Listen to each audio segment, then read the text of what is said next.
Welcome to the Oval Office. Come on in.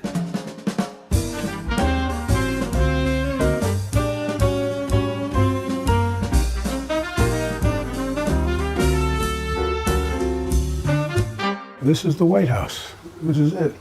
On Inauguration Day, the outgoing president has to be out by, I think, noon or 10 o'clock in the morning. Incoming can't come in until 4 o'clock, so you can decide what furniture and what decorations you want in the Oval Office. And I had asked my brother to help me set up my office in here, and the rug and the furniture, because he's a better architect than I am. What they do is in suburban Maryland, there is a facility that is a replica in terms of dimensions of the Oval Office. And so you go out there and pick the furniture and the rugs you want, see what it looks like. And so my brother knows my taste extremely well. I love this rug. I love the color blue. That's the one thing I knew I wanted. The rest my brother picked out for me. And he had called a good friend, John Meacham, the presidential historian, for some help. I've spent more time with the Chinese leader than any other head of state. And he asked me, he said, can I define America? I said, yes, I can, in one word, and I mean it. Possibilities. Possibilities. We Americans think anything is possible when we would do it together. And that's why John Meacham helped my brother pick out those 5 portraits up there. It's all about possibilities. There's not a single thing we can't do.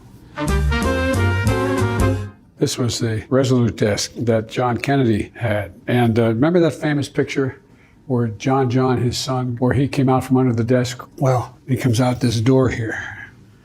That's where he climbed out. Well, I have a little grandson, and what I decided to do when we came in here, let me show you. And that's my grandson, Bowie, coming out from underneath the desk. It's really an incredible office. I chose the things that sort of represent why I got into public life to begin with, for real. I wanted to be able to sit at my desk, but I looked out to see the 2 heroes I had. One was Dr. Martin Luther King, and the other is Bobby Kennedy. Then I have a woman who refused to move to the back of the bus, Rosa Parks. I have her bust in here as well. And there's one other person that was from that era. This is Cesar Chavez of the farm workers. He was organizing farm workers in the southern part of my state at the time. And I supported him. I never met him, but I supported what he was doing. It cost me in southern Delaware, but I admired the hell out of him. This is the love of my life and the life of my love. This is my daughter Ashley on her wedding day, and we're dancing the dance as a father and daughter. This one is really amazing. This is on the night Barack and I were declared Vice President and President of the United States. My mom, who admired Barack a lot, wasn't even supposed to be walking out on the stage. And they said, and now the next President and Vice President of the United States, Barack Obama and Joe Biden. And my mother grabs Barack's hand there and look on his face. She goes, come on, honey, it's gonna be okay. She walked him out on stage. She never stopped being everybody's mom. I have this rugby ball over here. This is the all-Irish rugby team. I have 2 cousins who were stars on that team. And they gave me this ball. And then every time I've been sworn into any public office, I've used this Bible. It's just an incredible keepsake that's been around in the family for a long time. By the way, reason for Ben Franklin, I got to put that up because my kids went to Penn and I was a professor at the University of Pennsylvania. This moon rock, it's pretty cool. It's literally a rock from the moon. This is my 67 Corvette. My dad didn't have a lot of money, but he managed the dealership. So when I got married, he gave this to me as a gift. I still have it. When I got elected president, Scranton decided to take Interstate 81, and the exit to Scranton used to be called the Central Scranton Expressway. They renamed it President Biden Expressway.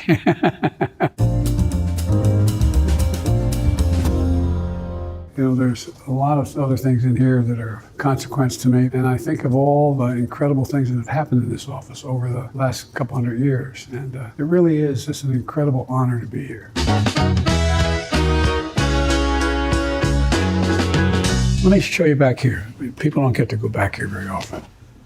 I think these are great sketches of Frederick Douglass. I have them put up on the wall here. There's a private office back here. This is where I come when I want to get away a little bit, to work on a speech. There's a great portrait of President Kennedy there. The Kennedys didn't like it because it made him look too contemplative. I think it's a great portrait of him.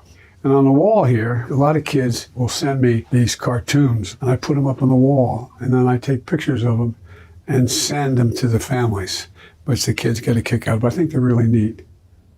And this is the house I was raised in Scranton, Pennsylvania, on North Washington Avenue, which, by the way, the last 3 blocks at the end of North Washington Avenue, they call Biden Way now. They've renamed it.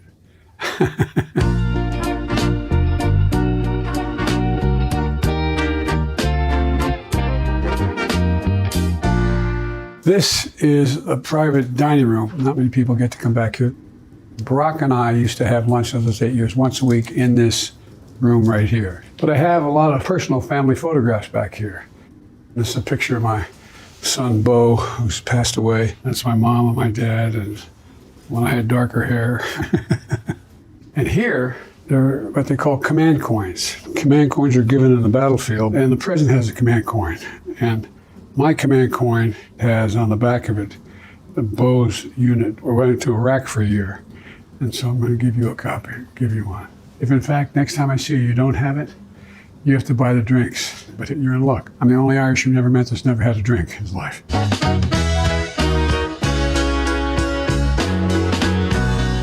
Did you want to see the cabinet room? I want to show it to you. Come here.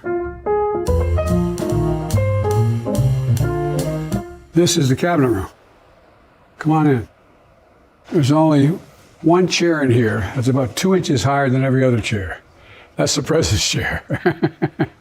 These chairs are really, really heavy. On the back of each chair is the name of the department they represent. This is the Secretary of Energy here in this chair. But there's a lot of really incredible things that have happened in this room. It's almost cathedral-like to me, because when we're in here, we're talking about things of enormous consequence.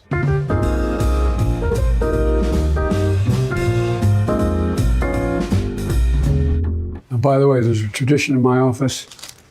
These chocolate chip cookies are all homemade.